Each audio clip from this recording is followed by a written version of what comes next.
Zero and Enlightenment.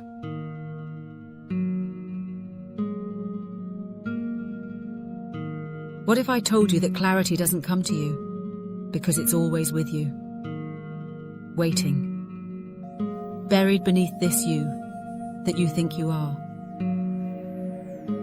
Yep, you. You might just be the most convincing mirage your brain ever produced. So, let's talk about zero. Not zero like your bank account after brunch, but zero as taught by the Zen master Joshu Sasaki, the mother of all pattern resets. According to Sasaki, everything, thoughts, suffering, sunsets, zazen, all arise from zero, inevitably splitting into naturally opposing activities and inevitably disappearing right back. And what is it exactly, this activity that manifests both before and after the chaos? In terms of you and me, we call it enlightenment, clarity. Not clarity as something you gain. Clarity is what remains when all your self-generated nonsense finally shuts up. Here's the twist. Most people chase clarity like it's some mystical finish line. Zazen for hours, incense, maybe a few hundred deep bows. But the teaching of zero can finally help us make sense of the teachings of the ages. Enlightenment isn't a vibe, it's activity. Specifically, zero activity. Paradoxically, it's the activity that inevitably gives rise to the host of other activities that invariably obscure it. So, what is this zero activity? It's not emptiness, not nihilism. It's the exact set of conditions that allow any given activity to arise. It's the snow built up over many storms on the steep mountainside. And in the blink of an eye, the avalanche activity begins. But when the energy of the landslide plays out, you guessed it, zero again. And in that zero, stillness.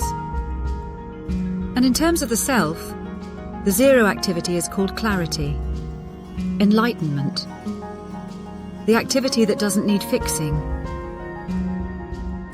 Now here's the real kicker. You don't arrive at clarity by adding. You get it by subtracting.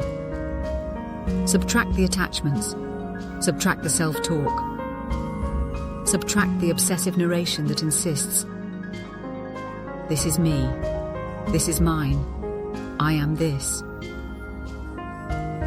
And when all that drops, boom, clarity, enlightenment. And if you're thinking, well, cool, I'll just think my way into that. Good luck. Zen calls that trying to cure fire with more fire. Enter the living, breathing, enlightened teacher. Not a life coach with a good beard, but someone fully manifesting the activity of engagement, who pokes holes in your story until light pours through. They don't explain enlightenment. Their intent is to help you uncover it. And if you don't have a teacher, fine. You've still got the texts. But don't treat them like bedtime stories. Treat them like dynamite. The Diamond Sutra. Genja Cohen. Verses on the Faith Mind. These are not just readings. They are confrontations. Because here's the truth hiding in plain sight. You don't become enlightened. You stop doing the things that obscure it. Fundamentally, the zero activity doesn't need your help. It just needs you to get out of the way. When the storm calms, enlightenment. The clarity that is always there.